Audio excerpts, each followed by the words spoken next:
I came home for a forgotten folder and found my wife with my best friend in our bed. Big mistake. They crossed a logistics manager who knows how to systematically destroy lives. By the time I was done, they both wished they'd never betrayed the wrong man.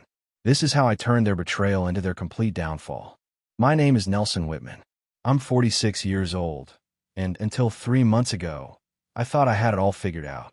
I work as a regional operations manager for a mid-sized logistics company in Ohio. Nothing fancy, but it pays the bills and keeps my family comfortable. Marlene, my wife of 18 years, works as an office coordinator at the local community college.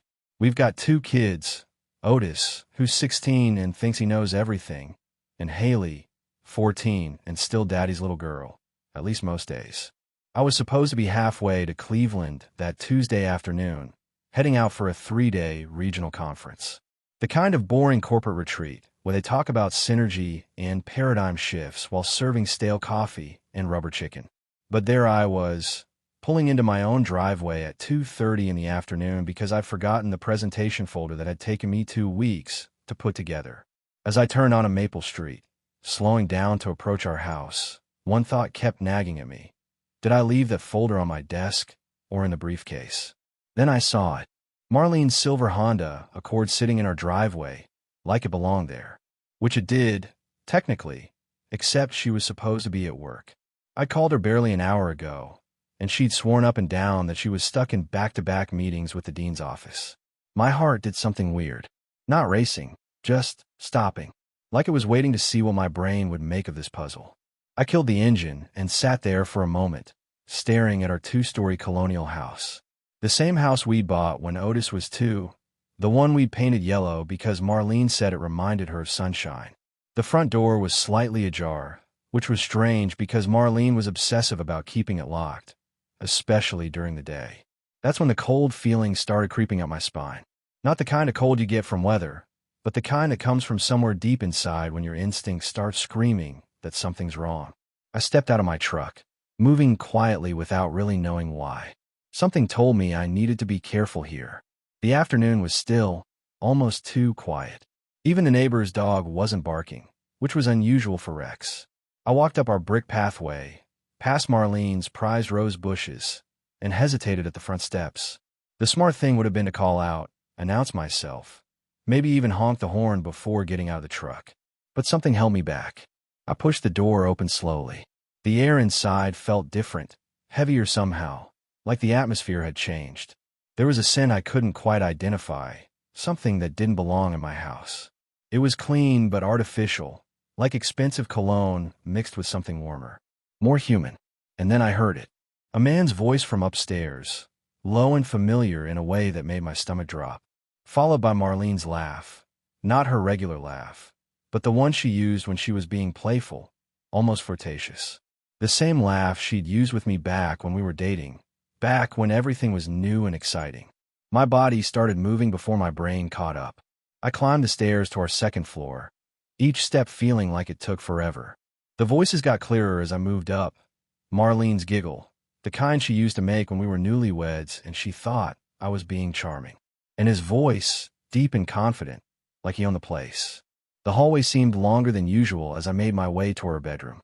Family photos lined the walls. Our wedding day, the kids' school pictures, vacation shots from last summer's trip to the Outer Banks. All those memories watching me as I walked toward whatever was waiting behind that partially open door. I reached the doorway and stopped. Through the gap, I could see our bed, the same king-size bed we bought when we moved into this house. Marlene was sitting on the edge, wearing nothing but the sheet we'd gotten as a wedding gift from her mother. Her blonde hair was messed up, falling across her shoulders in a way that used to drive me crazy. But now it just made me sick. And there he was, Vincent Kellerman. Vince, my best friend since college, the guy who'd been best man at my wedding. The same man who'd helped me move furniture when we bought this house. The same guy who came over for Sunday barbecues and played catch with my son in the backyard. He was sitting next to my wife on my bed, shirtless and grinning like he'd just won the lottery. For a moment, nobody moved. Marlene's back was to me, and Vince was looking at her with this satisfied smirk that made my hands clench into fists. Then Marlene turned her head, and our eyes met. I watched her face change, first surprise, Then this quick flash of what might have been guilt, and finally something that looked like annoyance. "Nelson," she snapped, pulling the sheet tighter around herself. "What are you doing here?" "Not, I'm sorry. Not, this isn't what it looks like." Just irritation, like I was the one interrupting something important. Vince didn't say anything. He just leaned back on his elbows. Watching me like this was some kind of entertainment. Like he wanted to see what the fool husband would do next. "What am I doing here?" I repeated, my voice sounding strange to my own ears. "This is my house, Marlene." She rolled her eyes, actually rolled her eyes, and let out an exasperated sigh. "You said you were leaving for Cleveland," she said, like that explained everything. "You're supposed to be gone until Friday." The casual way she said it hit me harder than any slap could have. This wasn't a mistake or a moment of weakness. This was planned. They'd been waiting for me to leave. "How long?" I asked, looking between them. Vince finally spoke up, that same cocky tone he'd used back in college when he thought he was being clever. "Does it really matter, buddy?" he said, emphasizing the last word like it was a joke. That's when something snapped inside me. Something cold and final settled in my chest as I stared at these two people who had just blown up my entire world. 18 years of marriage, 25 years of friendship, all destroyed in one afternoon because they couldn't keep their hands off each other. "You want to know how long, Nelson?" Marlene said, standing up now, still clutching the sheet around herself like it gave her some kind of moral authority. "Fine. 3 months. Are you happy now?" 3 months. While I was working overtime to save for Haley's braces. While I was planning our anniversary dinner. While I was being the faithful husband and father, they were laughing behind my back. 3 months, I repeated, my voice deadly calm. In our bed. In our house. While our kids were at school. Vince let out a short laugh, shaking his head like I was being unreasonable. "Come on, man," he said, reaching for his shirt from the floor. "It's not like you and Marlene have been setting the world on fire lately. When's the last time you two even had a real conversation?" That did it. I stepped forward, and Vince's cocky grin faltered just a little. "Don't," I said, pointing at him. "Don't you dare try to make this about my marriage. You were supposed to be my friend." "I am your friend," Vince said, standing up now. "Sometimes friends tell each other hard truths. Marlene's been unhappy for years, Nelson. Years." I looked at my wife, waiting for her to deny it, to say something that would make this all make sense. Instead, she nodded. "He's right," Marlene said quietly. "I have been unhappy. You work all the time. You barely talk to me anymore. And when you do, it's about the kids or the bills or the house. When's the last time you asked me what I wanted? What I needed? So you decided to sleep with my best friend?" I asked. "I decided to feel alive again," she snapped back. "Vincent listens to me. He makes me laugh. He makes me feel like a woman instead of just your wife and their mother." The way she said just cut deeper than anything else. Like being my wife, being their mother, was somehow beneath her.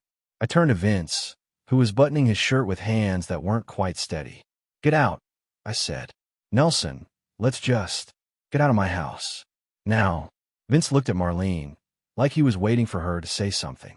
She didn't. "This isn't over," he said as he walked past me. "Yeah, it is," I replied, and I meant every word. As soon as I heard the front door close, I pulled out my phone. Time to make some calls. The moment Vince's car pulled out of my driveway, I was already dialing. Marlene was still in the bedroom, probably getting dressed and trying to figure out her next move. But I was done reacting. Time to take control. "Davidson Construction, this is Gary." Gary Davidson was Vince's boss, a straight-laced guy in his 60s who didn't tolerate any nonsense from his crew. "Gary, it's Nelson Whitman. We met at the Chamber of Commerce mixer last month." "Sure, Nelson. What can I do for you?" "I thought you should know that Vincent Kellerman has been using company time for personal activities. Specifically, he's been having an affair with my wife during work hours." Silence on the other end. Then Gary cleared his throat. "Are you certain about this?" "I just caught them in my bedroom at 2:30 on a Wednesday afternoon. Unless you gave him permission to take a long lunch break, I'd say he's stealing time from you."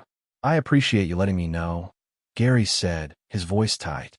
"I'll handle this. One down. Next call. Otis. It's Dad.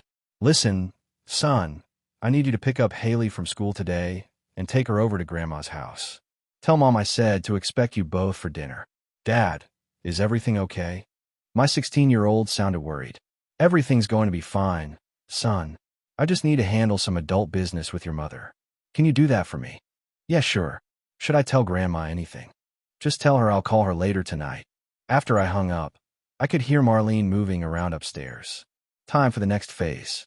I scrolled through my contacts and found the number for Jim Bradley, who managed the community college where Marlene worked. We'd met at several school functions over the years. Jim, it's Nelson Whitman, Marlene's husband. Nelson, how are you doing? I've been better. Listen, I thought you should know that Marlene has been conducting personal business during work hours.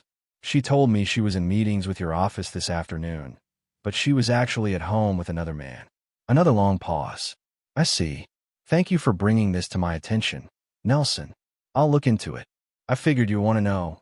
What with budget cuts and all. Hate to see the college paying for time that's not being worked. When I hung up, I felt something I hadn't felt in months. Control. For too long, I've been the guy who just went along, who trusted everyone else to do the right thing. That guy was gone. Marlene appeared at the top of the stairs, dressed now, her face flushed with anger. What did you just do? She demanded. I smiled up at her, cold and sharp. I leveled the playing field.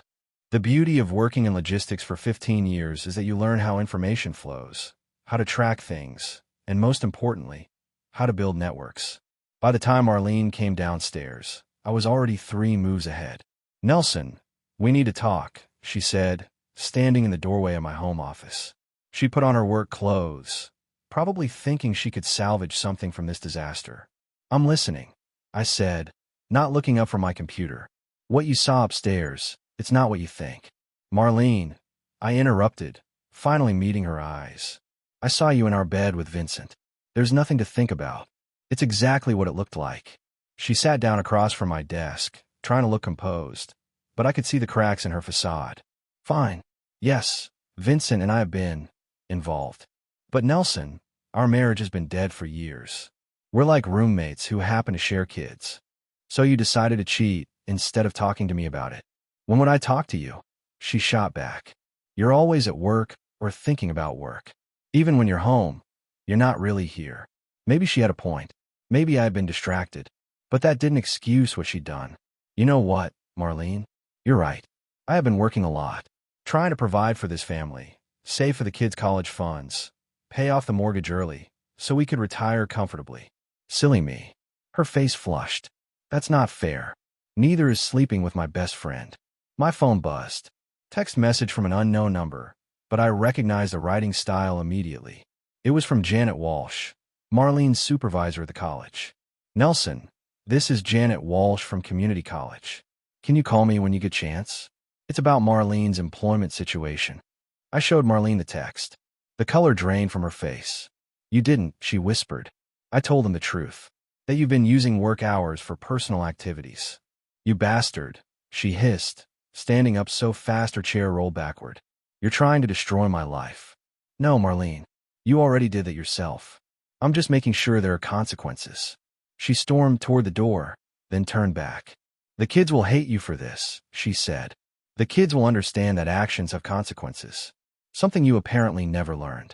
After she left, I picked up my phone and dialed a number I'd been saving for the right moment. Stephanie? It's Nelson Whitman. Yes, Marlene's husband.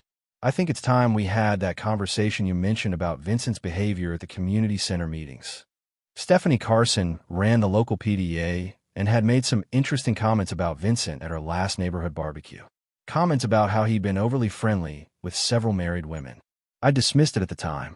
Not anymore. Oh, Nelson, Stephanie said, her voice dropping to a conspiratorial whisper. I was wondering when someone would finally connect the dots. Connect what dots? Vincent's been making rounds. Honey, Marlene's not his first married conquest this year. 20 minutes later, I had a complete picture of Vincent's activities, and it was worse than I'd imagined.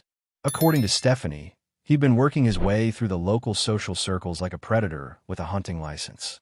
There's Linda Morrison, you know, Tom Morrison's wife. She ended their affair last month. And Sarah Chun from the school board, though that one only lasted a few weeks. Oh, and rumor has it he made a pass at Janet Fitzgerald, but she shut him down hard.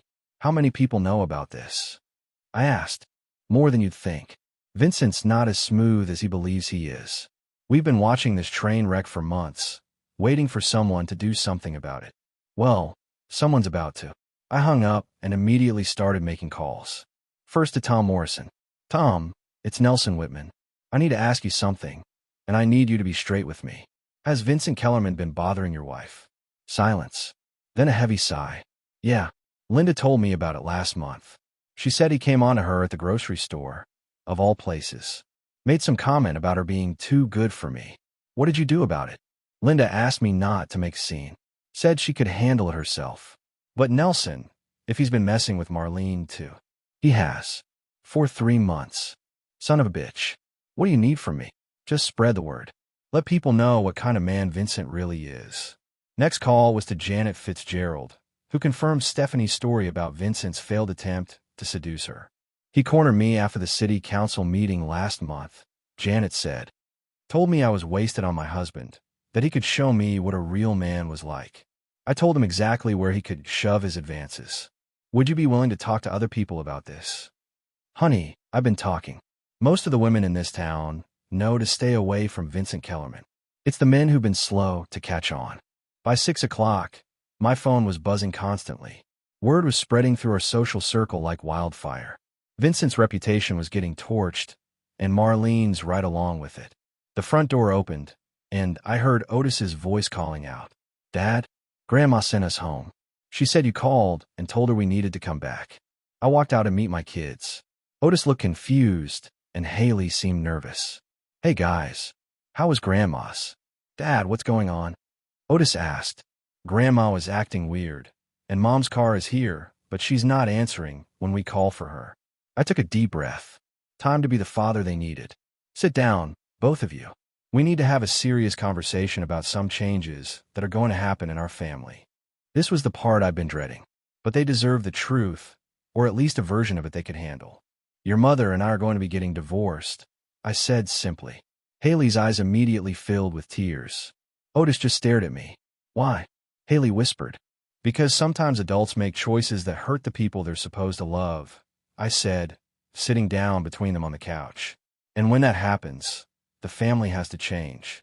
The next morning, I was sitting in the office of Margaret Shunn, the best divorce attorney in the county. She'd come recommended by 3 different colleagues, and after our initial consultation, I understood why. Nelson, she said, reviewing the documentation I brought. This is one of the most organized cases I've seen in 20 years of practice. You've essentially built the entire case for me. I work in logistics. I'm used to documenting everything. Margaret smiled grimly. Well, your attention to detail is going to serve you very well. With this evidence of adultery and the financial records showing how you've been the primary breadwinner, we can push for a very favorable settlement. What about the kids? Given Marlene's current situation, losing her job, the affair, the instability, I think we can make a strong case for primary custody. Judges don't look kindly on parents who disrupt their children's lives for selfish reasons. I'd spent most of the previous evening explaining the situation to Otis and Haley. It was one of the hardest conversations I'd ever had, but they deserved honesty. Otis had taken it better than expected, asking practical questions about where they'd live and how school would work. Haley had cried, but she'd also asked if this meant the fighting would stop. That question broke my heart. There's something else, Margaret continued. I've been doing some research on Vincent Kellerman.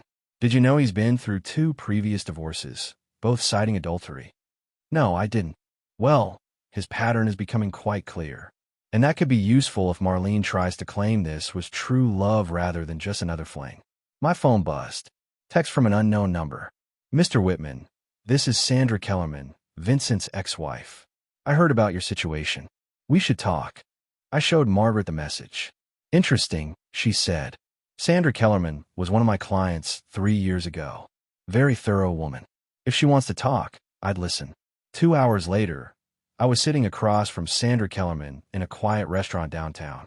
She was an attractive woman in her late 30s, with the kind of sharp intelligence that comes from surviving a bad marriage. Vincent has a playbook, she said without preamble. He targets married women who feel neglected, love bombs them for a few months, then moves on when they start expecting more than just excitement. How do you know all this? Because I hired a private investigator during our divorce. Vincent's been doing this for 15 years. Nelson, your wife is just his latest victim. She slid a business card across the table. This is the PI used. Rick Santos. He's got files on Vincent going back a decade. Might be useful for your case. Why are you helping me?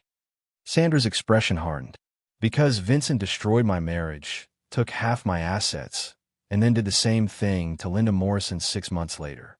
Someone needs to stop him before he ruins another family. What about Marlene? Do you think she knew what she was getting into? Honestly, probably not.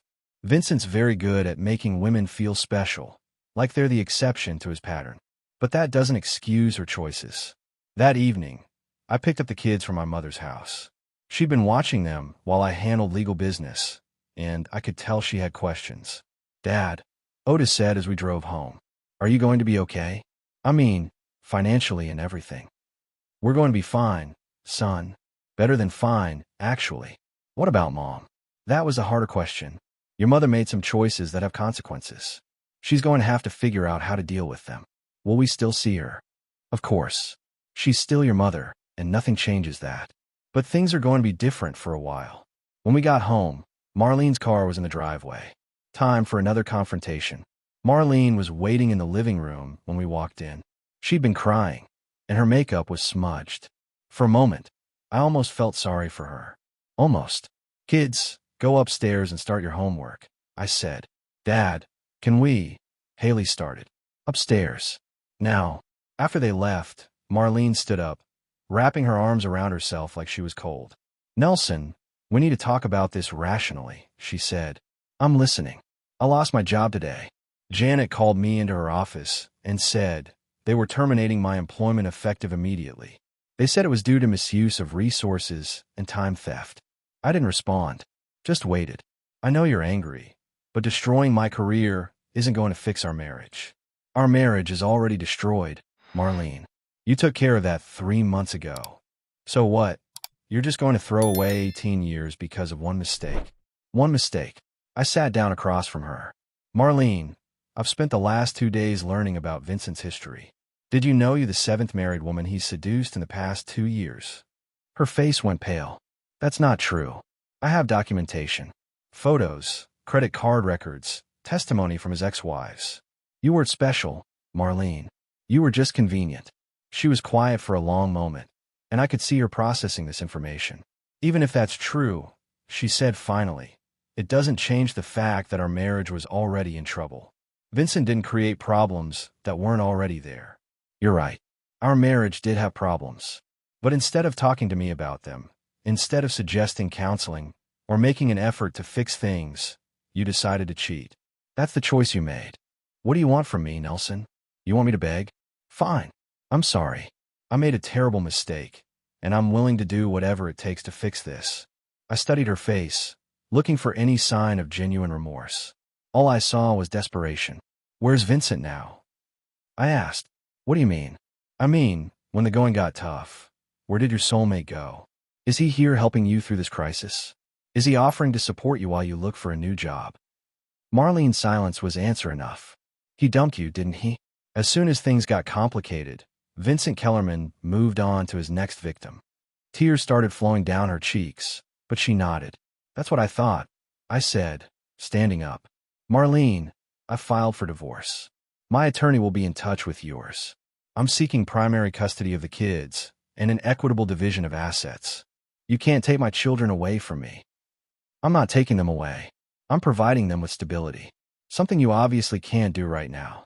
She stood up, anger replacing the tears. This is all Vincent's fault. He seduced me. He lied to me. He made me think. Stop, I interrupted. Vincent didn't make you do anything. You're a grown woman who made a choice. Own it. I hate you, she whispered. Right now, Marlene, I don't care what you think of me. I care about protecting our kids and rebuilding the life you destroyed. The kids will never forgive you for this.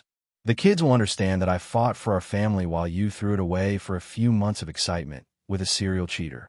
I walked toward the stairs, then turned back. You have until Sunday to pack your things and find somewhere else to stay. After that, any communication goes through our attorneys.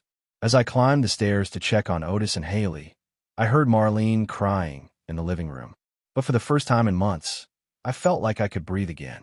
6 months later, I was sitting in Margaret Chin's office reviewing the final divorce settlement.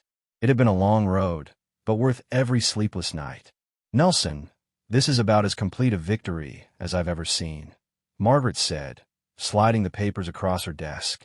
"Primary custody of both children, the house, your retirement accounts, and spousal support payment for Marlene for the next 3 years. How do we get spousal support?" The judge was not impressed with her conduct. A woman who destroys her own career through adultery and then expects her ex-husband to support her lifestyle doesn't generate much sympathy. The numbers were staggering. Marlene would be paying me $1,500 a month while also covering half the kids' expenses. Her attorney had fought it, but the evidence was overwhelming. What about Vincent? Vincent Kellerman is facing his own problems. 3 different civil suits from the women he's deceived, plus his employment situation has become untenable. Gary Davidson fired him 2 weeks after your call. My phone buzzed. Text from Otis. "Dad, just got accepted to Ohio State with partial scholarship. Thanks for keeping everything stable during the application process."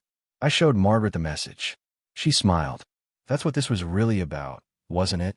Protecting your kids." Everything I did was about protecting my family. The door opened, and Margaret's secretary appeared. "Mr. Whitman, there's a woman here to see you. Says her name is Stephanie Carson." Stephanie walked in, looking nervous but determined. "Nelson, I wanted to thank you personally," she said. "What you did 6 months ago, exposing Vincent's pattern of behavior, it saved my marriage." "How so?" "Vincent had been making advances toward me for weeks. I was actually starting to consider his offers when everything came out. Seeing how he treated you and Marlene, how he destroyed your family for his own entertainment, it opened my eyes. I'm glad something good came out of this mess. More than you know. 4 other women have told me similar stories. You stopped a predator, Nelson." That evening, I picked up Haley from her volleyball practice and Otis from his part-time job at the hardware store. We drove home together, talking about their day, making plans for the weekend. Normal family stuff. "Dad," Haley said as we pulled into our driveway, "I know this year has been really hard, but I want you to know that you did the right thing." "What makes you say that?" "Because you fought for us. Even when it was scary and everything was changing, you made sure Otis and I were safe. That's what fathers do, sweetheart." "Not all of them," Otis added quietly. "Jake Morrison's dad just lets Fletcher come around whenever he wants, even after what he did to their family. Jake says his mom cries all the time." I thought about Karen Morrison, who was still fighting her own legal battles with Fletcher. "Some people find it easier to avoid conflict than to face hard truths," I said. "Well, I'm glad you're not like that," Haley said. So was I.